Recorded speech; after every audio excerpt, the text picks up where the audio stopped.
All right, everybody. What's happening, man? How y'all doing? Welcome to today's edition of Swag Talk. Of course, this is the show we cover the swag inside and out. And I am your tour guide around the swag. See what's coming at you. And it is week 11, man. We only got like 2 weeks of regular, 2 more weeks of regular season swag football ahead of us, man. The season is almost over. This season has moved so fast, man. This is crazy. It seemed like we were just getting ready for the MEAC Swag Challenge a couple of days ago, and now we are almost at the SWAC championship game, and then the Celebration Bowl. Man, football is almost over. Oh man, football moves too fast. No matter how good or bad the season is for you, it seems like it always moves too fast, and it really blew by this season. So we're gonna go ahead and preview Week 11. Full slate of games on the schedule: 6 games, 6 SWAC games. So a lot of SWAC action. Still some movement that can possibly be done in the West Division. There's a big East Division game also on the docket. So there's a lot of positioning that's in play. So you don't want to miss any of these games. You can check out the socials: Facebook is Swag Talk, Instagram Swag Talk, Twitter Swag Talk 76. If you'd like to show a little love to the show, you get the cash app $ Swag Talk. Also, make sure you subscribe to the channel if you haven't done so already. If you have, man, thank you so much.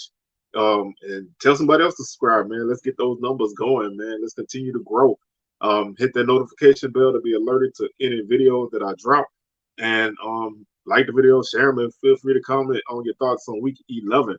So we're gonna go ahead and jump in this, man. We're not gonna hold you with the introductions. And the first game we're going to start off with is Mississippi Valley and Southern. Two teams coming in. Before this game, if you said, one team was coming in off a win, and the other was coming off a loss, you would think it was Valley coming off the loss and Southern coming off the win. But it's flip flop. Valley picks up their first conference win and the first overall win of the season against Alabama A&M last week. Southern drops their second straight game. After losing to Florida A&M on Saturday. So both teams still, want to get wins. Southern still has slim chances of making it to the championship game. But for any of that to matter, they have to win out. Obviously, they need Prairie View to lose, and that's something that if that's your thing, then you know what your rooting interests are for the rest of the season. But if first and foremost, it's always about the game in front of you. And these two teams are I won't say they're going in different directions because I still think Southern is a solid team. They're not a champ. They're not a team who is probably who you would pick to win a championship. But I think they're a team who definitely has the ability to play for one. But they can't get out of their own way in their losses. Southern is still second in the league in scoring offense at 32.8 points per game. Valley is last at 13.9. Scoring defense, Southern is third at 21.6. Valley is ninth at 33.3. Total offense, Valley is last at 274.3 yards per game. They average 4.4 yards per play. Southern is second at 420 yards per game. They average 6.5 yards per play. Total defense, Southern is second at 286.9 yards per game and 4.5 yards per play.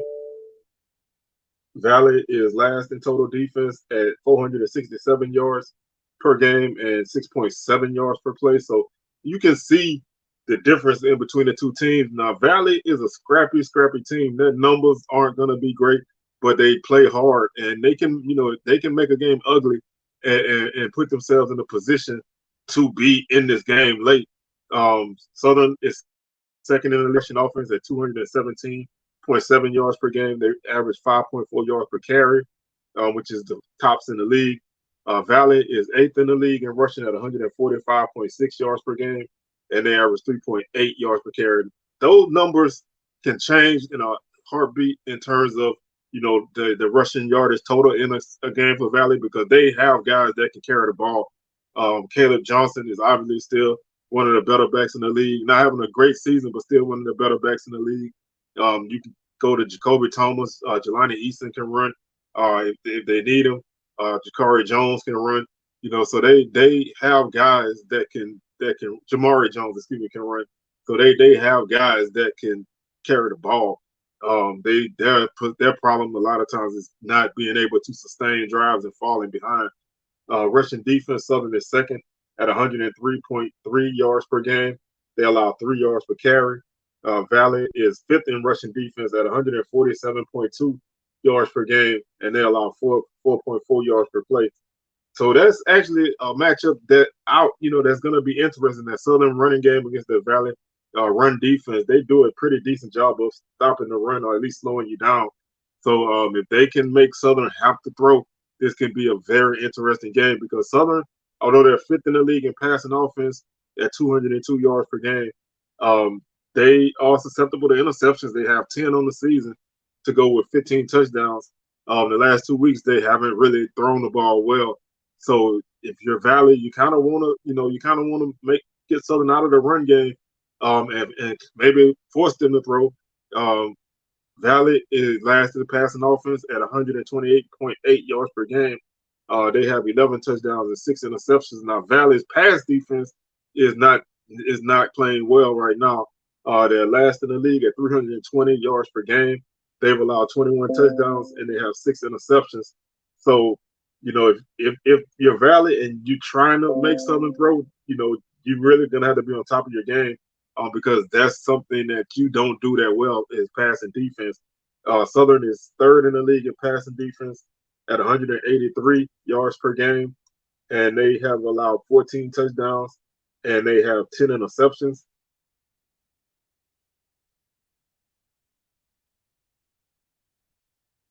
Valley has allowed 28 sacks on the season. So if you're Southern, you know that can bode well for you because you're second in the conference in sacks by your defense at 31. Southern has allowed 20 sacks. This offensive line, it's been a mix of the O line and the quarterback being a guy that either that can run. Sometimes guys get tackled and get sacked trying to escape the pocket. Sometimes you get sacked holding the ball too long. A combination of things. So Southern has not been as great as they normally would be in protecting the passer. They're seventh in the league, allowing 20 sacks on the season. Valley has 15 sacks as a defense, which is ninth in the league. One of the things that can change this game is third down conversions, and we'll get to those numbers in a second. Valley is 11th in first downs per game at 15.6. Southern is fourth at 20.1. Southern allows 17.2 first downs per game, which is second, and Valley allows 23.1, which is first. Third down conversion, Southern is first in the league at 43.5%. Valley is 10th in the league at 30.2, which is 10th in the league. Third down defense, Southern is second in the league at 32.5%. Valley is ninth at 43.8. Fourth down conversions, Valley has converted 61% of their first fourth downs, 8 of 13. Southern is seventh at 46%, 7 of 15. Southern's opponents convert 35% on fourth downs, 5 of 14. Valley's opponents convert 47%, 8 of 17. So looking at some of the individual guys to look out for, obviously, like I said, Jelani Easton came back last week. So that makes it an interesting quarterback situation for them. But the run game starts and ends with Caleb Johnson. He has 524 yards on the season, 3.6 yards per carry, 2 touchdowns. Jacoby Thomas, 262 yards, 4.8 yards per carry, 2 touchdowns. Jamari Jones, 207 total rushing yards at Easton, 134. So any of those guys can tote the ball for Valley. Right now, Jones is still the leading passer because he's played more games than Easton. But Jones is 61 of 112, 8 touchdowns, 3 interceptions, 795 yards. Easton, 35 of 78, 3 touchdowns, 3 interceptions, 332 yards. He had a really strong game against Alabama A&M. He threw 3 touchdowns in that game. So, they're capable of making plays through the air. Ja'Cory Rankin is the guy that will get the ball the bulk of the times. He has 24 catches for 336 yards, 5 touchdowns on the season, averages 14 yards per catch. Campbell, 11 catches for 86 yards. Gene, 10 for 70. And then they have a few other guys with 8. They kind of spread the ball around, but Rankin is their guy. Defensively, they're led in tackles by Ronnie Thomas, who is their guy on the defensive line. He has 14 and a half tackles for loss. That leads the team. And he has 8.5 sacks. That leads the team. So that's the guy you have to know where he's at all times. Kenneth Martin is second in tackles at 46 interceptions. Lee and Lindsey both have 2, along with Alexander. So there are 6 interceptions all by 3 guys. So they're somewhat ball hawks, and having a guy like Ronnie Thomas can be a disruptor for your offense at any time. So you definitely want to account for him, and try not to let him make as many plays as he has been making if you're Southern. Southern, the run game is led by Bashawn McCray with 538 yards and 6 touchdowns. Carl Ligon, 440 yards and 4 touchdowns. Gerard Sims, 408 and 3 touchdowns. Kendrick Grimes, 311 and 4 touchdowns. So, Southern kind of banged up in the backfield. So we'll see, what the availability of guys is. But Southern, they have a multiple-headed monster, and McCray can run the ball. He ran for 125 against FAMU. The passing game was not there last week. So for Southern, it's very important that the passing game kind of reverts back to what it was before this 2-game slide. McCray is 111 and 185, 12 touchdowns, 8 interceptions, 1,477 yards. So he's, he has the ability to make it happen. He just has to kind of find that zone that he was in before to kind of get things back rolling. Cassius Allen leads the team with 24 catches for 367 yards. Chandler Whitfield has 19 for 238. August Pete, 16 for 279. Dyson, 12 for 233. Defensively, the team is led by Jalen Campbell with 56 tackles. Corion Harris with 42. Trey Lang leads the team with 13 tackles for loss. Campbell, 11.5. Brown, 10.5. Given 7 sacks. Brown has 6.5 sacks. Lang, 4.5. Campbell and Lewis each have 4. Like I said, this team, can rush the quarterback. So, if you're Valley, you definitely want to be careful with that. Harris leads the team with 3 interceptions. And this could be a very interesting game. I think this is a game that Southern is going to have to not play well to put Valley in a position to win this game. I think Southern needs to get some positivity going because, they're coming off of 2 tough losses. And, they may have seen their division hopes be dashed last week. So how Southern approaches this game is really going to dictate how this game goes. If Southern comes out and plays, aggressive and smart, then I think they win this game, fairly easily. But if they struggle, Valley is going to be in this game for a long time. And if Valley hangs around in this game, the chances of Valley winning this game increases. I think it's going to be somewhat sloppy at the start, but I think Southern will be able to right the ship, and they'll pull this one out by a score 31-14. I think it's not going to be easy. So if you're going to this game and you expect Southern to just run over Valley, I don't really think, before the game, I don't really think that's going to happen. Now, obviously any game can get out of hand, but I really think right now, I think Valley, they're going to be scrappy. I think it may be a little bit similar to last season's game, but maybe not with the, having to hold on at the end to pull it out. So that's that game. So let's talk about the next game we have. I call this the Evans Bowl. You have Mark Evans from UAPB against his brother Jesse Evans from Prairie View. O-line, D-line. They're both great SWAC guys, great guys in the SWAC, man. They're both doing great things. So seeing a matchup like that is always interesting. Now, the 2 teams are not in the same realm at all. Pine Bluff's really been struggling this season. They fired Doc Gamble a couple weeks ago. They're working with the interim coach. The offense is not looking that good. The defense is kind of struggling. This game is a 2:00 kickoff in Pine Bluff. Prairie View really caught a great break last week. They lost to Alcorn, found themselves in a three-way tie. Well, technically they still were a half game ahead of everybody, so they never really dropped out of first place. They saw their lead slip a little bit for all intents and purposes. But the two teams that are right behind them lost, so they find themselves sitting in the catbird seat right now with 2 games to play, knowing that if they win out, they go to the SWAC championship. So Prairie View, they didn't play great against Alcorn. I thought they had a really good third quarter offensively. This team is a team that can run the ball. If you could slow them down and make them have to throw, they struggle a little bit. They dropped a huge pass in overtime that probably would have won the game for them, because I think if they would have scored, they would have pulled that game. They would have pulled that game out at some point. Maybe not right away, but I think they would have pulled that game out because I think they would have still had momentum. Coming into this game, Prairie View averages 29.6 points per game. That's third in the league. Pine Bluff, 24.3. That's eighth in the league. Pine Bluff is 11th in scoring defense at 36.2 points per game.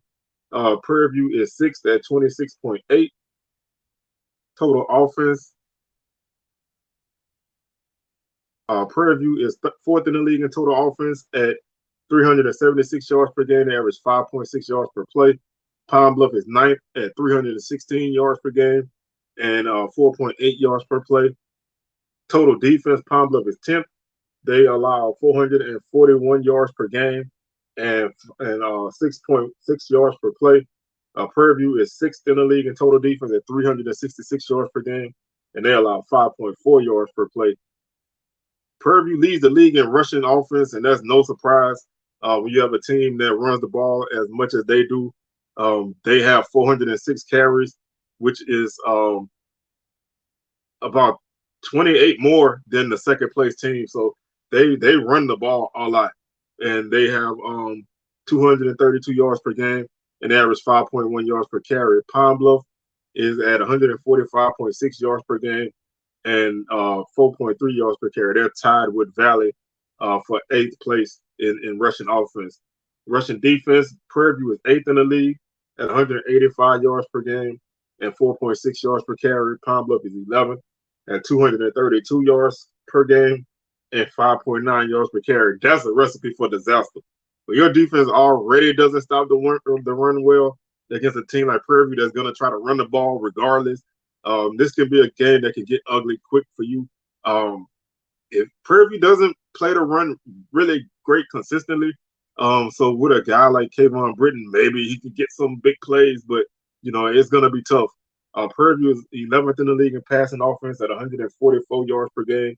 They have 6 touchdowns and 6 interceptions. Pine Bluff is 8th at 170 yards per game. They have 6 touchdowns and 11 interceptions.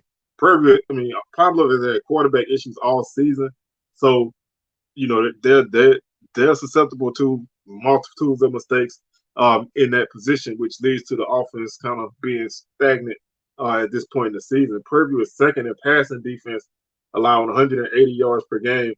They have 12 touchdowns allowed and 9 interceptions. Pine Bluff is 8th in the league at 208 yards per game, 18 touchdowns and 9 interceptions. Pine Bluff allows 61% completion rate, which is one of the top four percentages for a defense in terms of a passing, in terms of quarterbacks against you. So that can bode well if Prairie View chooses to throw. I think they're going to have a lot of success running the ball in this game. So I think they may not have to throw much. They have yet to really be put in positions where they need to throw. I think the closest that you saw was more of that overtime where they found themselves in 3rd and long and 4th and long, and they just couldn't really get it done. But they have guys that can make that play downfield. Connolly has a strong arm, so I think if they need to, I think they can do it. But I think they just are committed to running the ball. Prairie View allows the least amount of sacks in the league at 12. Pine Bluff, they've allowed 22 sacks on the season, which is 10th in the league. Prairie View is 4th in the league in sacks by the defense with 23. Pine Bluff is 10th with 15. So Prairie View's going to get pressure. Their defensive line is really, really solid.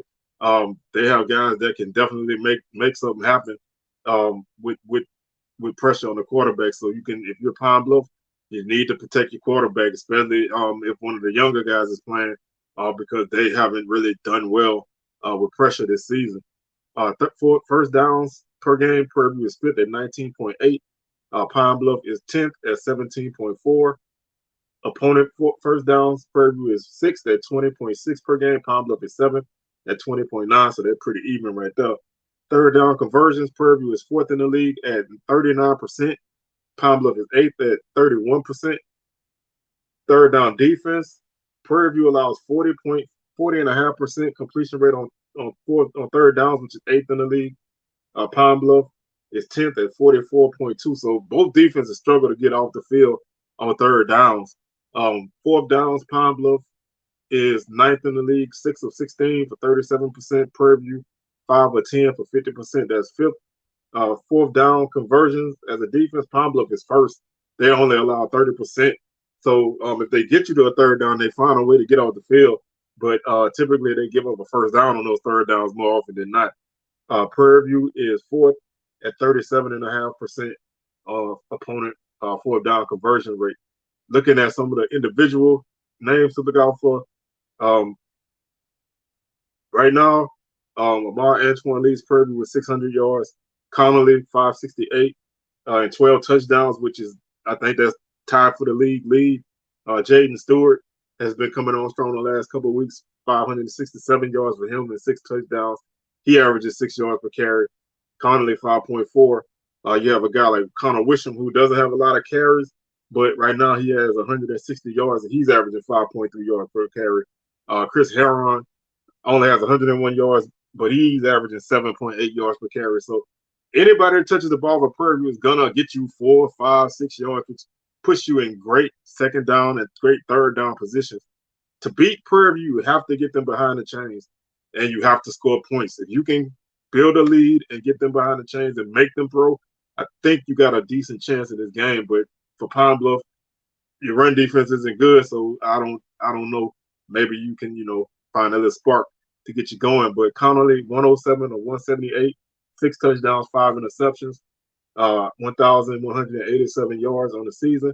When he does go to the air, Chris Heron has become his number one target right now. He has 20 catches for 264 yards and 1 touchdown. Ty Holden, 14 for 150. Jalen Howard, who is a very fast guy that can get behind the defense. He has 12 catches for 223 yards and 2 touchdowns. He's averaging 18.6 yards per catch. I think last season he averaged over 20-something yards per catch. He's a guy that can stretch the field. So you really want to know where he's at. Collier Ricks, 10 catches for 142 yards and 1 touchdown. Defensively, Keyshawn Johnson flies around, man. That guy, you're going to see him make a big play in the backfield at least 1 or 2, maybe 3 times a game. So Pine Bluff definitely needs to know where he's at. He leads the team with 62 tackles. Warren Shanko, 52.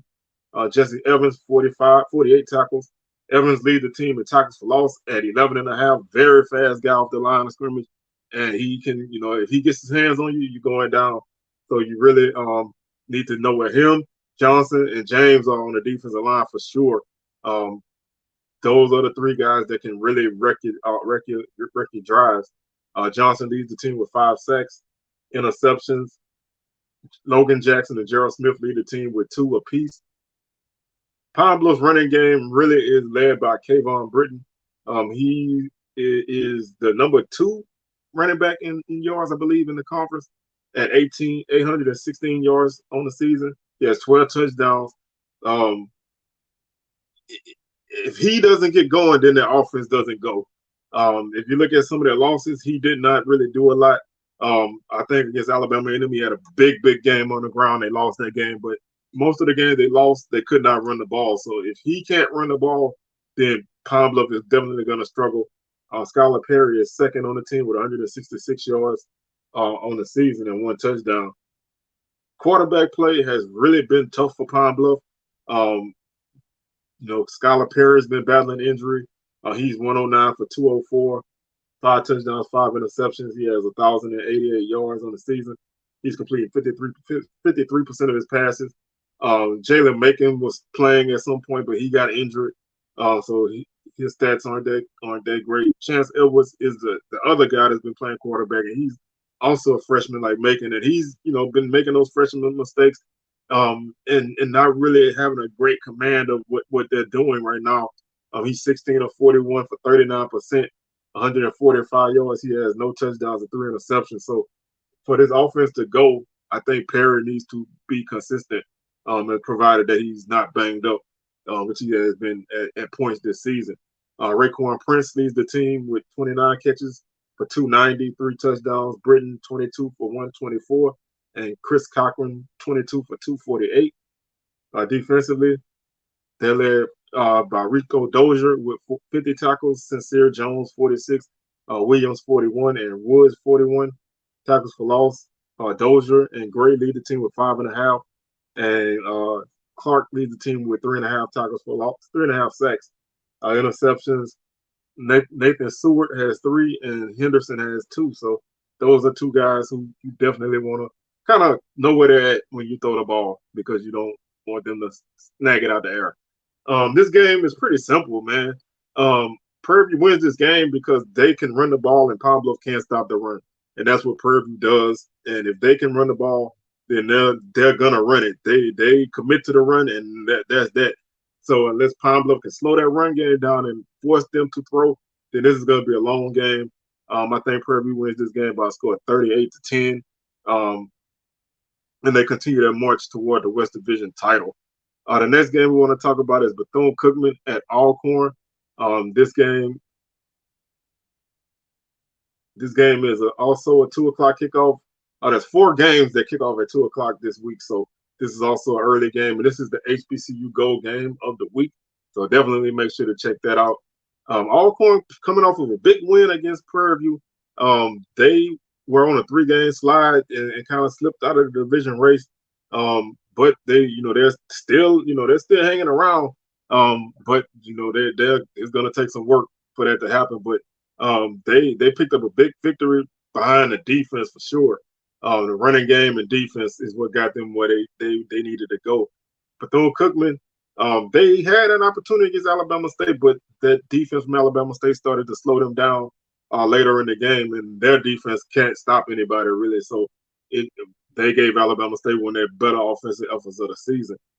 Bethune-Cookman is 5th in scoring offense at 25 points per game. Alcorn 9th at 22. I love even numbers. Alcorn is 5th in scoring defense at 26.2. And Bethune-Cookman is 12th at 41.8 points per game. Their defense gives up a lot of yards and a lot of points. So that if you're Alcorn, you're probably licking your chops. Bethune-Cookman is 3rd in total offense at 385 yards per game, and they average 6 yards per play. Alcorn is 6th. They average 369 and 5.4 yards per play. Alcorn is 4th in total defense at 338 yards per game and 5.2 yards per play. Bethune-Cookman is 11th in total defense at 450 yards and 6.5 yards per play. Rushing offense, Alcorn is 3rd at 189 yards. They average 4.5 yards per carry. Bethune-Cookman is 6th. They average 159 yards per game and 5 yards per carry. So both teams can run the ball really well. Rushing defense, Alcorn is 7th at 151 yards per game, and they allow 3.9 yards per carry. Bethune-Cookman is last in the league in rushing defense at 232, and they allow 5.5 yards per carry. That's the second highest yard per carry average for any defense in the conference. So if you're Jarion Howard, Nico Duffy, or Javante Leatherwood, man, I know you're licking your chops to run the ball in this game because these guys have struggled with the run game. But Bethune-Cookman can run the ball too with Jalen Jones and Quayshawn Bird. So this should be a great running matchup.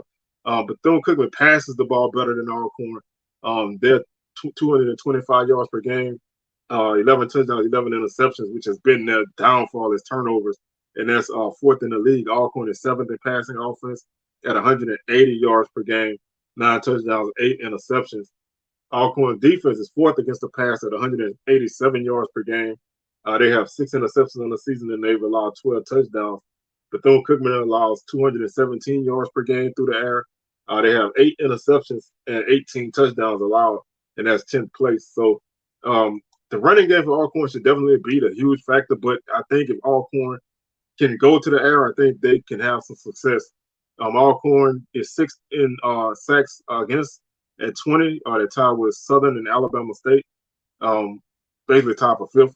Bethune-Cookman is last in the league. They allow 32 sacks, and against a defense like Alcorn that has 30 sacks, that's trouble.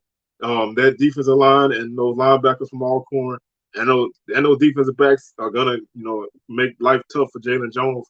Although he can escape the pocket, so that he can probably alleviate a little bit of that pressure that's gonna come to him. Bethune-Cookman is last in sacks as a defense with 13, so they haven't really had a great pass rush this season. First downs per game, Alcorn is sixth at 19.4. Bethune-Cookman is seventh at 19 even. Bethune-Cookman is last in opponent first downs at 24.6. Alcorn is fourth at 18.3. Third down conversions, Alcorn converts 36% of third downs, which is seventh. Bethune-Cookman is fifth at 38.5. Third down defense, Alcorn is seventh at 36.6%. And Bethune-Cookman is last at 49%. So you have almost a 50-50 chance of picking up a first down, and you get a third down against them. They really struggle in getting off the field. They are sixth in the league in fourth down conversions at 46%. Alcorn is eighth at 46.2. Bethune-Cookman is eighth in opponent fourth down conversions at 43.8. Alcorn is right behind him at ninth at 46.2. And like I said, this game, both running attacks are going to be great. Like I said, you have Jalen Jones who can run the ball for Bethune-Cookman. You have Quayshawn Bird who can run the ball for the Wildcats, and they're both explosive. Bird is definitely a guy who can break one. His long on the season is 81 yards. Jones' long is 74. So either one of them can get loose if you miss a tackle. They both have 98 carries on the season. Jones is at 692. He's at 501 total yardage, taking away sack yardage, and Bird is at 608 net yards. They both average over 5 yards per carry, and they both have over 4 touchdowns. So they're both capable running weapons. Passing wise, Jalen Jones basically took over the offense, and he's 147 of 254. He has 11 touchdowns and 5 interceptions. Interceptions has kind of been something that this team struggled with early in the season. They haven't really turned the ball over a lot lately. Marcus Riley leads the team with 32 catches for 498 yards, 5 touchdowns.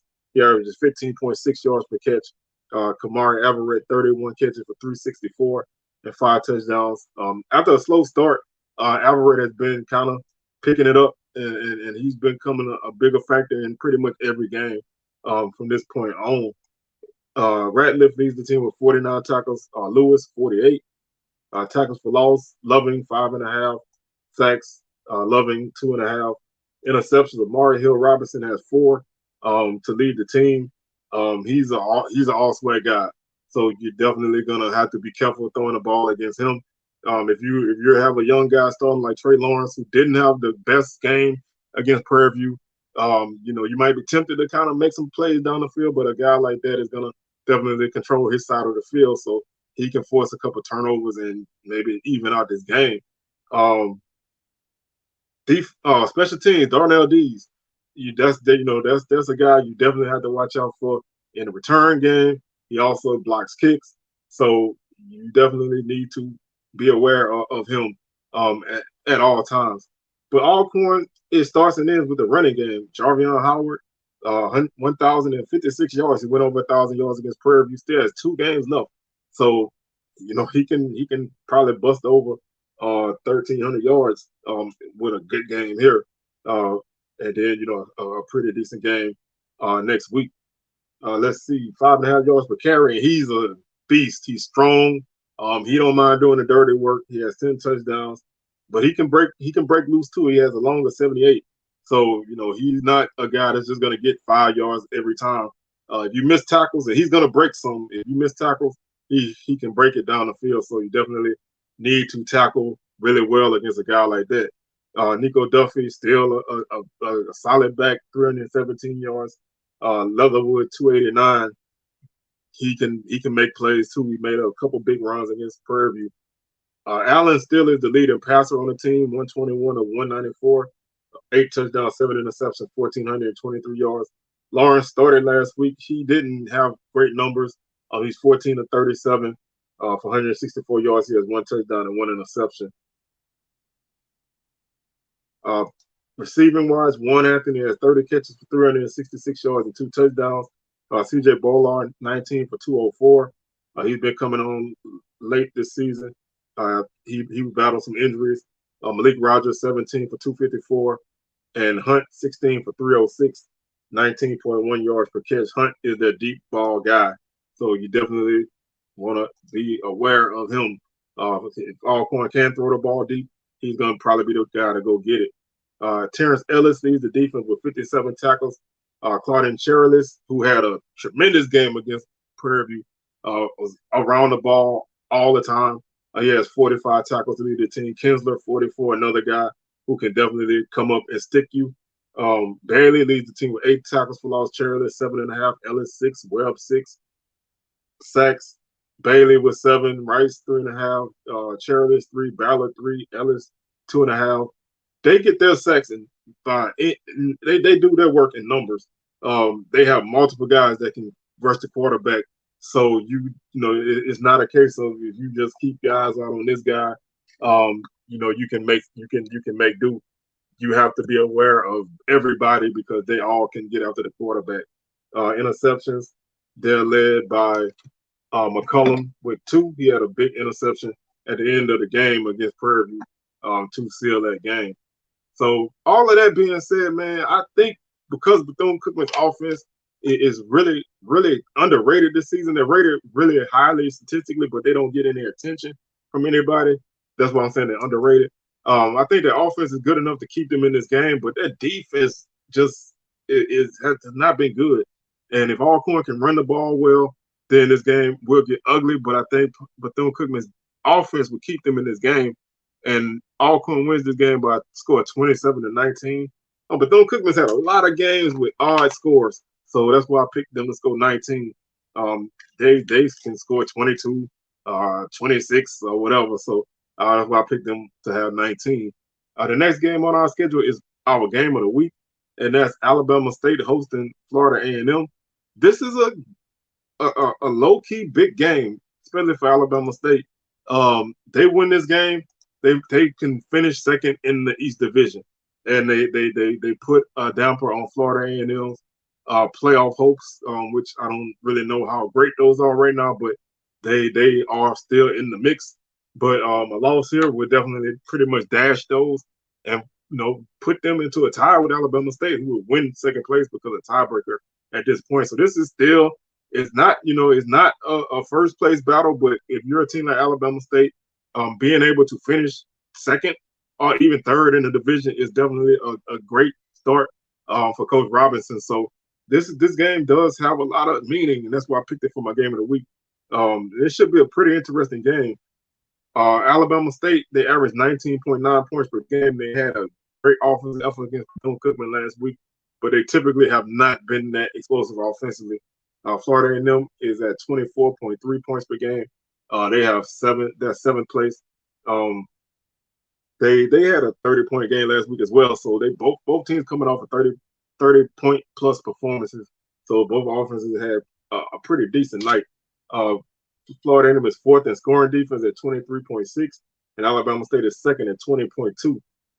I like both defenses in this game. Both defenses in this game are basically top 5 defenses.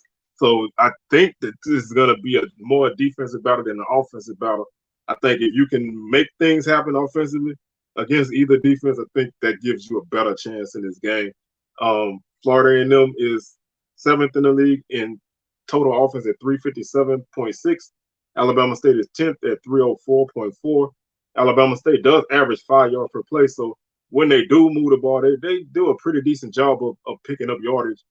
They just can't consistently move the ball. Florida A&M is at 5.1 also, so pretty similar. 5th place total defense with FAMU, 341 per game. They allow 5.3 yards per play. Alabama State 3rd in the league, 319 per game. They allow 5.1 yards per play. Again, similar.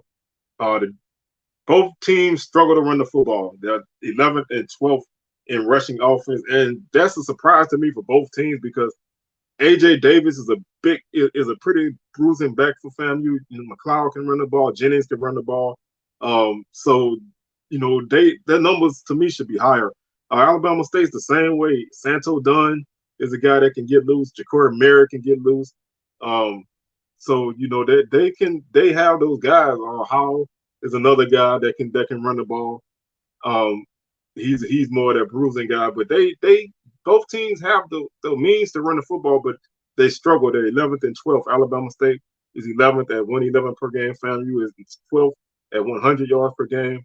Neither team gives up a lot on the ground. They're third and fourth, so that's gonna make it hard for both teams to run the ball. Alabama State allows 130 yards per game.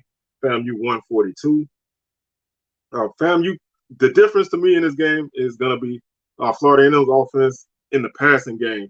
They are second in the league in passing, 256.8, 17 touchdowns, 9 interceptions. Alabama State is sixth in the league at 198 yards, 192.8 yards per game. They have 11 touchdowns and 9 interceptions. Passing defense, Florida A&M is seventh at 199.3. Alabama State is fifth at 188.4. Defensively, both teams do a solid job of rushing the passer. They're fifth and sixth respectively in sacks. Florida A&M has 22 sacks. Alabama State has 6. Protecting the quarterback, they're both again pretty similar. Third in sacks allowed for FAMU with 17. Alabama State is fifth with 20. So they both do a decent job of protecting the quarterback. First downs per game, Alabama State is 8th at 17.9. FAMU is second at 21 per game. FAMU's defense is 5th at 19.3 first downs per game allowed. Alabama State is third at 18.1. Third down conversions, Alabama State converts 39% on third down, which is third. So even though their offense is not that explosive or not really that consistent, they do a good job with actually converting those third down attempts. Florida A&M is sixth at 38.1, so they're not that far away. Third down defense, again, they're both pretty much close in rankings, fifth and sixth. 34.5% for Alabama State, 35.5% for Florida A&M. Fourth down conversions, FAMU leads the league at 75% at 9 or 12. Alabama State is last in the league at 2 or 7 at 28%. So that's one big difference between both teams. Fourth down conversions for the opponents, they're 5th and 7th. Alabama State is 5th at 42.9%, and Florida A&M is 5th at 41.7%. Looking at the Rattlers, like I said, they have guys that can tote the ball. The numbers are just not that great as a team. Jennings has 274 yards, McLeod 293, Davis 207. So either one of them three guys can tote the ball for you. They all average about 4 yards per carry. Jennings has 2 touchdowns, McLeod has 3. Musa is the quarterback this season. He's 185 but 325. 2,258 yards. He has 17 touchdowns and 7 interceptions. He's a guy who, if he's on rhythm, he can kill you. If a couple plays go awry, he can his mechanics can kind of disappear a little bit, and he might throw the ball without setting his feet, which can be a problem against a team like Alabama State. So you definitely want to see the good Jeremy Musa in this game if you're Florida A&M. Now, he has the best receivers, the best receiving duo in the game, but in this game between Smith and Sheree, both of those guys can be, number one guys on a lot of teams. Xavier Smith, 69 catches, 803 yards. He has 9 touchdowns on the season. He can go deep. He can come across the middle. He can work short. He can work long. He can make spectacular catches on the sideline. He returns kicks. He does it all. So you're going to get a healthy dose of number 19. Sheree is another guy who can do it all. He's more of a speed guy. He's a great punt returner. Hadn't really had a great return this season, but he's been coming on strong in the passing game with 39 catches for 525 yards, and he has 2 touchdowns. So either one of those guys can get loose for FAMU. That's trouble for a defense. Isaiah Major leads the defense with 68 tackles, and he also has 9 tackles for loss, tied with Isaiah Land for the lead. Stevens has 8.5. That defensive line is, I don't think it's as great as last season's defensive line, but they still are tough. This defense is still pretty tough. Stevens leads the team with 7 sacks. Land with 6 interceptions. Morgan has 3. Kendall Bowler has 2. And their special teams are great. Romo Martinez is a great kicker. Um, Fadul's a great punter, and like I said, with guys like Reed and Smith in the return game, that's definitely dangerous. Um, Alabama State's really a four-headed monster in the run game if you count Demetrius Davis. He's been getting banged up off and on all season, but he's a guy who can make some plays with his legs. He has 114 yards on the season, but right now Merritt leads the team with 359 and 2 touchdowns. Dunn 344 and a touchdown. Howell 225 and 4 touchdowns. Like I said, he's that bruising short yardage guy. So you want to get him some work.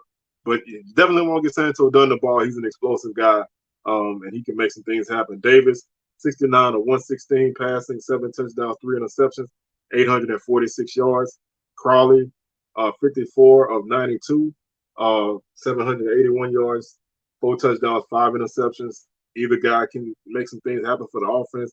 Hickson leads the team with 29 catches, 327 yardage wise, 4 touchdowns. Johnson 19 for 335 and 2 touchdowns. Chenault also can make some things happen. Scott can make things happen. They both have 14 catches. Defensively, Bubba Adams leads this defense, 90 tackles. He's always around the football, so you definitely gonna know where he's at all times. Ershaw Davis is another strong guy that can make some plays out of the secondary. Brandon Gaddy leads the team with 8 tackles for loss. Adams 7, Maddox 6 sacks. Young Roll has 3, Gaddy 2, Adams 2, Ogletree 2, Jordan 2 interceptions. Maddox and Isaac both have 2. I like this game a lot, man. I think this game is I think the defenses are gonna dictate this game. I think the difference is FAMU's passing game is really good. I think that if they can move the ball through the air against Alabama State's defense, they'll be able to score enough to win. The run game is going to have to help them out a little bit. You know what I mean? They're going to need about 125, 130 yards, I think, will help you in this game just to alleviate some of the pressure Alabama State is going to bring to you. Because that defense is, like I said, they're one of the better defenses in the league, so they can smother you, and they hit and they're physical. So you need to be able to kind of keep them at bay. And your offense needs to move the ball, and you need to hit some big plays. I think FAMU will have a couple more plays in them. I know my boy DJ ain't gonna like that, but I think they have a couple more plays in them, and I think they win this game by a score of 26-20. This is gonna be a tight game. I think this is gonna be a fourth quarter game. Honestly, I think you're looking at a game where either team can win this, and who knows what can happen. But I think FAMU pulls it out.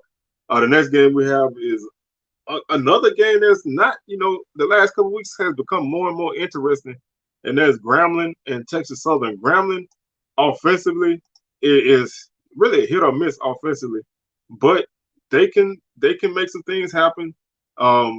They have, if they get Maurice Washington his carries, he can make things happen. He had 10 for 201 last week, so that's he needs 10 carries or more. I say it every week. As long as he's healthy, he needs 10 or more carries a game. TSU has, obviously, they have a great offense. They haven't been playing at the level that they did last season, but they're still a good offense. Their defense has been the story this season, and that can be the difference in this game. TSU averages 24.6 points per game. They're 6th. Grambling is 4th at 25 points per game. Defensively, Grambling is 8th, allowing 32 points per game. TSU is 7th, allowing 27 points per game. Total offense, Grambling is 11th at 300 yards per game. They average 5.1 yards per play. TSU, they are 8th in the league in total offense at 325. They average 5 yards per play. Those numbers are down from last season, but they're winning. And their defense, like I said, their defense is picking up the slack from this offense. The defense right now, they're 9th in total defense at 407 yards per game, 5.8 yards per play. Grambling is 8th at 401 per game and 5.4 yards per play. Now you're looking at that total defense number and you like, see, well, why why you hyping this defense up? They don't, they don't seem to really numbers wise be great, but they find a way, man. I don't know. They find a way. Um, they bend and break. They bend don't break really, but their rushing defense numbers are 10th in the league at 214 per game, which is down a lot from what TSU normally would give up on the ground. Grambling is ninth at 186 yards per game on the ground allowed. Rushing offense, Grambling is seventh at 148 yards per game. TSU is fifth at 163 yards per game. Passing offense, Grambling is 10th at 151 yards per game. They have 9 touchdowns and 8 interceptions. TSU is 162 yards per game, 9 touchdowns and 6 interceptions, and that's ninth place. That's probably the biggest surprise to me this season that passing numbers are down. Passing defense, Texas Southern is sixth at 193 yards per game. They have 15 touchdowns and 12 interceptions. Those 12 interceptions lead the league, so their defense can definitely make some turnovers, and that's a big reason that keeps them in a lot of games. Um, they can turn you over. They had 3 interceptions against Alcorn, 3 against Southern, and that led them to those victories. So those turnovers can definitely change some games. Grambling is ninth at 215 yards per game, 16 touchdowns, 5 interceptions. TSU allows 17 sacks in the season. That's tied for third. Grambling allows 22 sacks. That's tied for eighth. Prairie View, Grambling, they have 17 sacks as a defense, which is eighth, and Texas Southern has 15, which is 11th. That tied with 10th place in sacks. Conversions, first downs, Texas Southern averages 17.9, Grambling 14.9. First downs for the opponents 20.9 for TSU, and Grambling 22.8. That's 8th and 10th respectively. Grambling converts 26% on third downs. So this offense is explosive. Maurice Williams can break a big run. Calvez can hit a big pass down the field. But if you beat Grambling, you make them move the ball consistently down the field. Now, that doesn't mean they can't do it, but to ask them to do it multiple times a game, that's really where they've struggled at. If they could mix big plays with some consistent drives, then they can really find themselves in a good spot in this game. TSU is ninth at 31.4%. Third down defense, Grambling is third in the league, allowing 33.1%. TSU is fourth in the league, allowing 33.9%. So they both do a really good job on third down as a defense. Fourth down conversions, offensively, TSU 31%, that's 11th. Grambling is fourth at 50%. Fourth down defense, Grambling is 11th at 48%, and TSU is third at 36.8%. Individually, like I said, I think this offense as a whole starts and ends with Maurice Washington. He has 500 yards, 501 yards on 45 carries. Carries is 11 yards per carry. That's more than a first down every time he runs the ball. He ran the ball 10 times last week and had 201 yards. So he can bust big runs. He has multiple 70 plus yard runs. So he's the factor in this game for Grambling's offense. Floyd Chalk is second at 231 per game, 231 yards, 4.8 yards per carry. Washington 7 touchdowns on the season. Calvez is taking over the quarterback spot. He's 43 of 112, 448 yards, 3 touchdowns, 4 interceptions. Only completing 38% of his passes. So that's still an issue. Making those consistent passes and moving your offense down the field. That's still something that the offense kind of struggles at right now. Hawkins is 62 of 128, 896 yards, 6 touchdowns, 4 interceptions, and he's completing 48% of his passes. Lyndon Rash is the leading receiver, 25 catches, 428 yards, and 4 touchdowns. Washington 13 for 72. Coleman 12 for 197. Bean 11 for 142. Waters 8 for 156. He's averaging 19.5 yards per catch. That's a deep threat. Tackles, Lewis Matthews leads the team with 85 tackles. Reed 71. Reed is the defensive player of the week. I think Washington is the offensive player of the week. So they both got great awards. Anderson leads the team with 12 tackles for loss. Matthews 9.5 sacks. Anderson 6.5. Powell 3.5 interceptions. They have 6 interceptions by 6 different guys. So nobody really stands out there. TSU, the running game, you got a three-headed monster. You got Owens with 539 and 4 touchdowns, averaging 5.2 yards per carry. Howard 408 and 6 touchdowns. Body 384 and 4 touchdowns. So if that running game gets going, then you're definitely gonna have a problem because that can make the passing game pick up 118 or 213 for Andrew Body, 9 touchdowns, 6 interceptions, 1,426 yards. I think the receivers have not been that great this season. They have a lot of young guys though, so they're gonna be dangerous moving forward. Again, this team is not spectacular, but they're winning. So I would trade being spectacular for wins. So if you're TSU, I would really be happy with this season because yes, our offense is not as explosive as it was last season, but we're winning more games, and I would trade that for anything as a fan. So I think even though the offense isn't doing great numbers wise, they're doing enough, and the defense is playing complementary football, and they're winning. So don't look at the numbers and be like this team is not that good. 28 catches for Morton for 446 yards. Shane 18 for 145. They each have 1 touchdown apiece. Bennett 16 for 151. He has 3 touchdowns. Howard also has 3 touchdowns on 9 catches for 103 yards. Defensively, right now, Jacob Williams leads the team with 62 tackles. Cooper 51 tackles for loss. Akins 7.5. Williams 6. Pippins 5 sacks. Anderson 2.5. Akins 2 interceptions. Isaiah Hamilton 3. That's a guy that can be a big factor in a game like this when you have a team that doesn't pass the ball really well or really consistently. They incomplete a lot of passes. He can get in one, and if he gets one, he can house it because he's a guy who definitely looks to make offense out of defense. So if you throw it his way and he picks it, then that can be definitely a game changer. So I think both teams are playing for more than it really seems. I mean, obviously, it's not a huge matchup in standings wise, although TSU still has an outside shot depending on what happens with Prairie View these last couple of weeks. But Grambling, they can finish strong. I mean, they started slow, but they've been picking up steam as the season goes on. They can finish strong and get some momentum going into next season. So this is, a big game for both teams. I don't think it's an unimportant game at all. But I think TSU wins this game by a score of 28-18.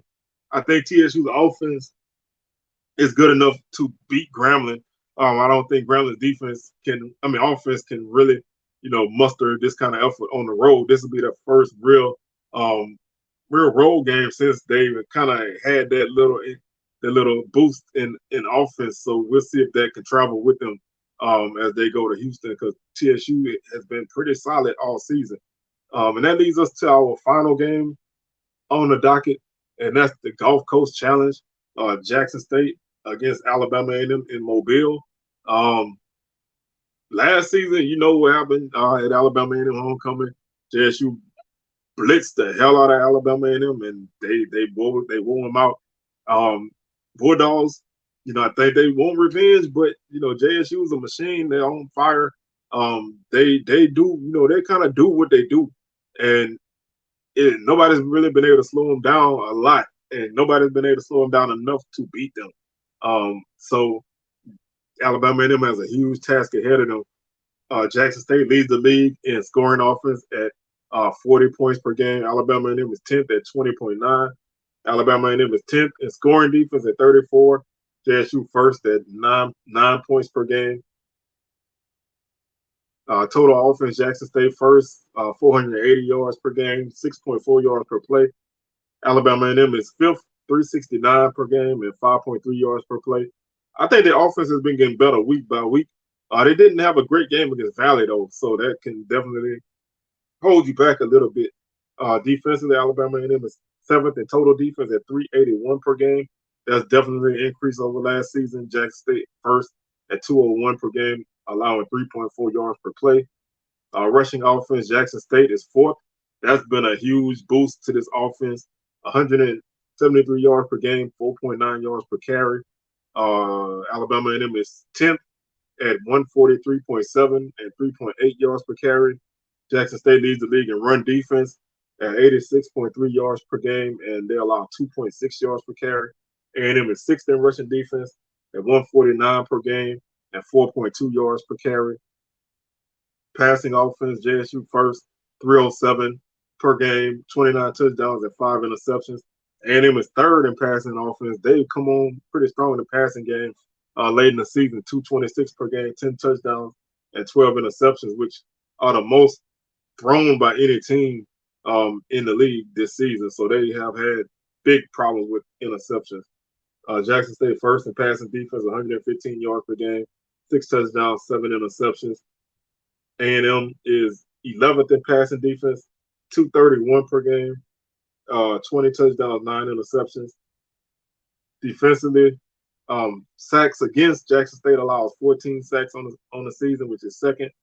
A&M allows 22 sacks, which is eighth. Jackson State leads the league with 33 sacks. Alabama A&M is seventh at 18. First downs per game, Jackson State is first at 25.4. A&M is third at 20.1. Third opponent first downs, Jackson State allows 11.6 first downs per game, and Alabama A&M allows 21 first downs per game. That's ninth. Third down conversions, Jackson State is second at 43%. Alabama A&M is 11th at 28%. Third down defense, Jackson State allows 22% conversion on third downs. A&M is 11th. They allow 45.5. As you can see, the defensive numbers against JSU's offense just don't bode really well. It's really tough to, everybody that comes up against Jackson State, they say they got a plan. We know we can do this, and we know we can do that. But then when the game starts, you find out you really can't do that, and you can't do this. So you have to be resourceful, and you definitely, obviously, you have to play a great game, and you have to hope that you can slow them down enough. But moving the ball on this team and scoring against this team is really tough. So you can find yourself scoring a couple touchdowns, but still be out of the game. Fourth down conversion, Jackson State is 10th at 36%. A&M is third at 52%. They've attempted 25 fourth downs on the season, which is the most in the league. Jackson State is second at 19. Fourth down defense, Jackson State is sixth at 42.9%, and A&M is last, allowing 58% on fourth downs. Donovan Eaglin is the leader in rusher on the team right now with 661 yards, 5.1 yards per carry, and 5 touchdowns.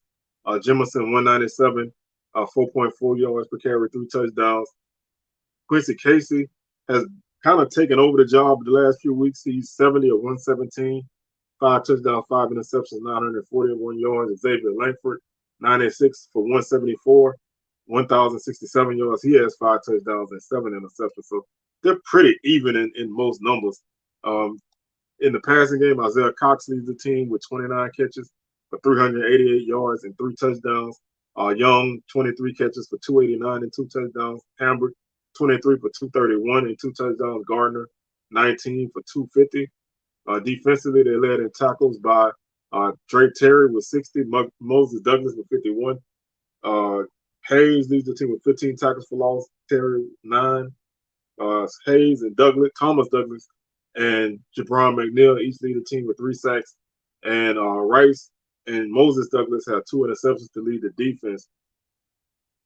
Over to Jackson State, Syvion Wilkerson has been a big boost to this offense, as if they needed that much more. But he's running the ball very well, 887 yards on the season, 7 touchdowns. He averages 5.7 yards per carry.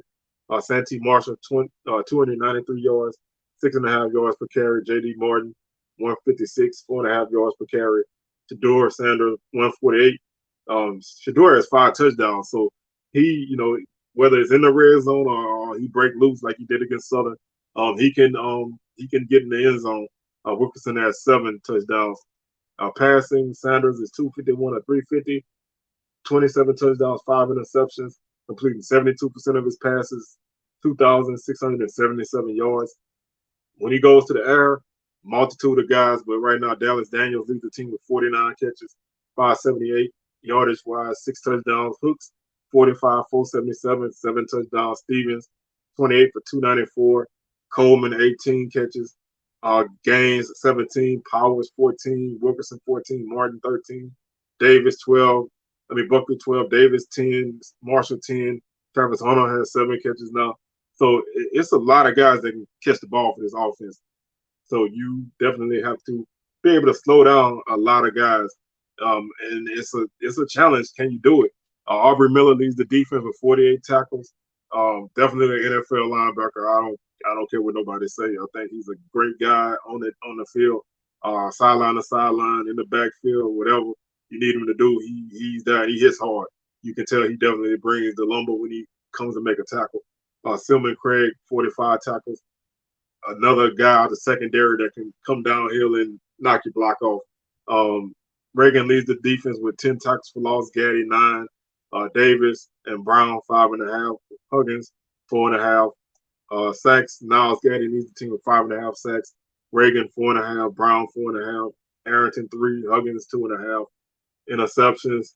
All their interceptions are by more than one guy. So their secondary is ball hawks all around. So you just have so many mismatches as an offense against that defense that it's tough to move the ball. This is pretty simple, man. Jackson State, I think they continue to roll. I think Alabama and them can get them a go early, which has kind of been the case. JSU tends to start a little slow offensively. The defense always keeps them in it, but they start a little slow offensively from time to time. And I think you probably see a situation like this. I think Alabama and them will be fired up coming into this game, but as the game progresses, I think Jackson State will be able to pull away, and I think they win by a score of 45-14. It can probably get worse if A&M doesn't, if those interception problems come back to plague them. So I think Jackson State will win this game and continue on toward the SWAC championship. So that's going to do it for today's show. We'll be back tomorrow with SWAC Smoke, live at 6 p.m., 7 p.m. Eastern. Week 11 recap coming on Sunday. And probably have the basketball show in there next week sometime, since basketball is going on. Shout out to the Pine Bluff basketball team, man. They took TCU to the limits, and they lost by 1 point. 38 free throws for TCU to 10 for Pine Bluff. Pine Bluff had a 14-point lead in that game. You tell me that the referee didn't get involved in that game and help TCU come back, because coming back at the free throw line is a lot better than coming back with the clock ticking. So I think a lot of them fouls probably came later in the game. But Pine Bluff, really great effort. Almost got them a big time win on the road to start the season. So keep an eye out on the Golden Lions and see if their basketball team is gonna continue to climb. So that's gonna do it for today's show. We'll be back for another show later. So y'all have a good hump day, and we'll catch y'all on the rebound. Peace.